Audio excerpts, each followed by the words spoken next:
Thank you, Mr. Chairman, Ranking Member Cummings, members of this committee. The terrorist attacks at our diplomatic compound and later at the CIA post in Benghazi, Libya on September 11, 2012, took the lives of 4 brave Americans: Ambassador Chris Stevens, Sean Smith, Glenn Doherty, and Tyrone Woods. I'm here to honor the service of those 4 men, the courage of the Diplomatic Security Agency and the CIA officers who risked their lives that night, and the work their colleagues do every single day all over the world. I knew and admired Chris Stevens. He was one of our nation's most accomplished diplomats. Chris's mother liked to say that he had sand in his shoes because he was always moving, always working, especially in the Middle East that he came to know so well. When the revolution broke out in Libya, we named Chris as our envoy to the opposition. There was no easy way to get him into Benghazi to begin gathering information and meeting those Libyans who were rising up against the murderous dictator Gaddafi. But he found a way to get himself there on a Greek cargo ship, just like a 19th century American envoy. But his work was very much 21st century hard-nosed diplomacy. It is a testament to the relationships that he built in Libya that on the day following the awareness of his death, tens of thousands of Libyans poured into the streets in Benghazi. They held signs reading, "Thugs don't represent Benghazi or Islam. Sorry, people of America, this is not the behavior of our Islam or our prophet." Chris Stevens, a friend to all Libyans. Although I didn't have the privilege of meeting Sean Smith personally, he was a valued member of our State Department family. An Air Force veteran, he was an information management officer who had served in Pretoria, Baghdad, Montreal, and The Hague. Tyrone Woods and Glenn Doherty worked for the CIA. They were killed by mortar fire at the CIA's outpost in Benghazi, a short distance from the diplomatic compound. They were both former Navy SEALs and trained paramedics with distinguished records of service, including in Iraq and Afghanistan. As Secretary of State, I had the honor to lead and the responsibility to support nearly 70,000 diplomats and development experts across the globe. Losing any one of them, as we did in Iraq, Afghanistan, Mexico, Haiti, and Libya, during my tenure was deeply painful for our entire State Department and USAID family, and for me personally. I was the one who asked Chris to go to Libya as our envoy. I was the one who recommended him to be our ambassador to the president. After the attacks, I stood next to President Obama as Marines carried his casket and those of the other 3 Americans off the plane at Andrews Air Force Base. I took responsibility. And as part of that, before I left office, I launched reforms to better protect our people in the field and help reduce the chance of another tragedy happening in the future. What happened in Benghazi has been scrutinized by a nonpartisan, hard-hitting accountability review board, 7 prior congressional investigations, multiple news organizations, and of course, our law enforcement and intelligence agencies. So today, I would like to share 3 observations about how we can learn from this tragedy and move forward as a nation.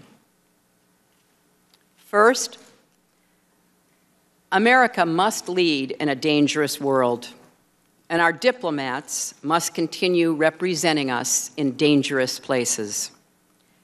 The State Department sends people to more than 270 posts in 170 countries around the world. Chris Stevens understood that diplomats must operate in many places where our soldiers do not, where there are no other boots on the ground, and safety is far from guaranteed. In fact, he volunteered for just those assignments. He also understood we will never prevent every act of terrorism or achieve perfect security, and that we inevitably must accept a level of risk to protect our country and advance our interests and values. And make no mistake, the risks are real. Terrorists have killed more than 65 American diplomatic personnel since the 1970s, and more than 100 contractors and locally employed staff. Since 2001, there have been more than 100 attacks on U.S. diplomatic facilities around the world. But if you ask our most experienced ambassadors, they'll tell you they can't do their jobs for us from bunkers. It would compound the tragedy of Benghazi if Chris Stevens' death and the death of the other 3 Americans ended up undermining the work to which he and they devoted their lives. We have learned the hard way when America is absent, especially from unstable places, there are consequences. Extremism takes root, aggressors seek to fill the vacuum, and security everywhere is threatened, including here at home. That's why Chris was in Benghazi. It's why he had served previously in Syria, Egypt, Saudi Arabia, and Jerusalem during the Second Intifada. Nobody knew the dangers of Libya better. A weak government, extremist groups, rampant instability. But Chris chose to go to Benghazi because he understood America had to be represented there at that pivotal time. He knew that eastern Libya was where the revolution had begun and that unrest there could derail the country's fragile transition to democracy. And if extremists gained a foothold, they would have the chance to destabilize the entire region, including Egypt and Tunisia. He also knew how urgent it was to ensure that the weapons Gaddafi had left strewn across the country, including shoulder-fired missiles that could knock an airplane out of the sky, did not fall into the wrong hands.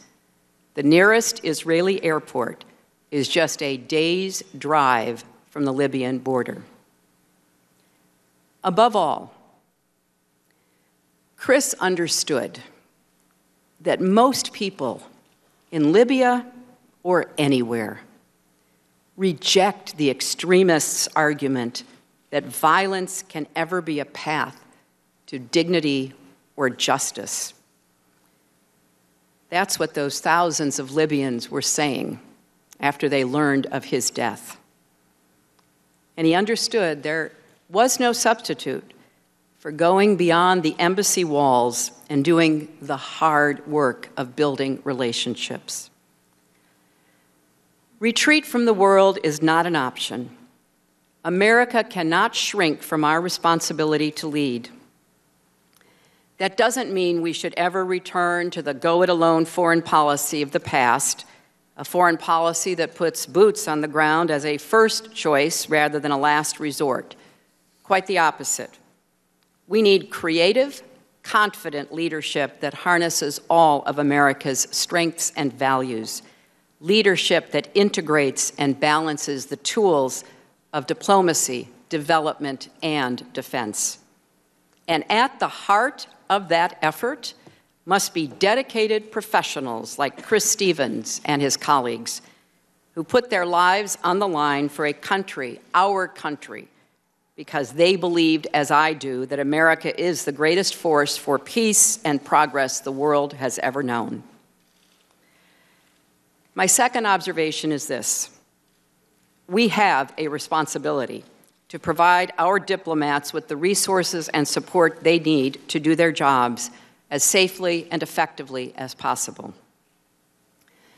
After previous deadly attacks, leaders from both parties and both branches of government came together to determine what went wrong and how to fix it for the future.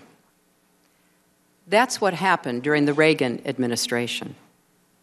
When Hezbollah attacked our embassy and killed 63 people, including 17 Americans, and then in a later attack, attacked our Marine barracks and killed so many more. Those two attacks in Beirut resulted in the deaths of 258 Americans. It's what happened during the Clinton administration when al-Qaeda bombed our embassies in Kenya and Tanzania, killing more than 200 people, wounding more than 2,000 people, and killing 12 Americans. And it's what happened during the Bush administration after 9/11.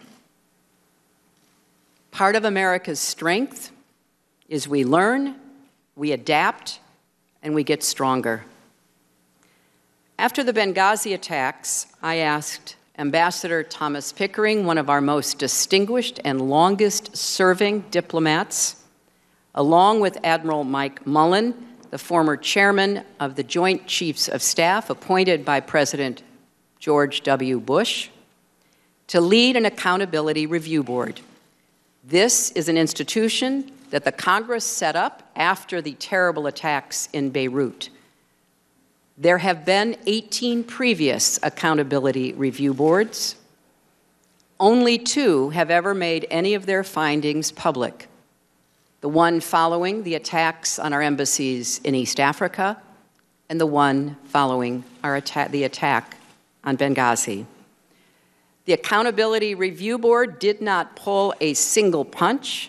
They found systemic problems and management deficiencies in 2 State Department bureaus. And the review board recommended 29 specific improvements. I pledged that by the time I left office, every one would be on the way to implementation. And they were. More Marines were slated for deployment to high-threat embassies.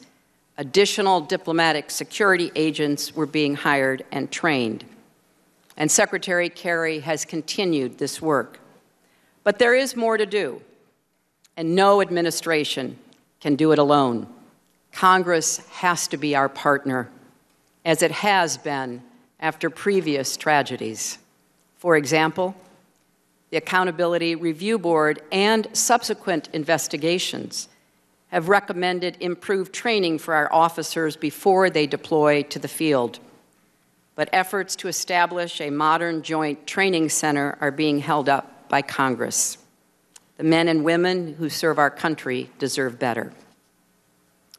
Finally, there is one more observation I'd like to share.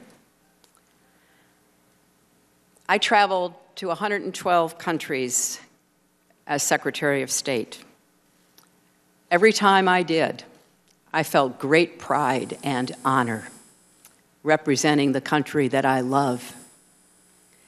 We need leadership at home to match our leadership abroad. Leadership that puts national security ahead of politics and ideology. Our nation has a long history of bipartisan cooperation on foreign policy and national security. Not that we always agree, far from it, but we do come together when it counts. As Secretary of State, I worked with the Republican chairman of the Senate Foreign Relations Committee to pass a landmark nuclear arms control treaty with Russia. I worked with the Republican leader, Senator Mitch McConnell, to open up Burma, now Myanmar, to democratic change. I know it's possible to find common ground because I have done it. We should debate on the basis of fact, not fear. We should resist denigrating the patriotism or loyalty of those with whom we disagree. So I'm here. Despite all the previous investigations and all the talk about partisan agendas, I'm here to honor those we lost and to do what I can to aid those who serve us still. My challenge to you, members of this committee, is the same challenge I put to myself. Let's be worthy of the trust the American people have bestowed upon us. They expect us to lead, to learn the right lessons, to rise above partisanship, and to reach for statesmanship. That's what I try to do every day as Secretary of State, and it's what I hope we will all strive for here today and into the future. Thank you.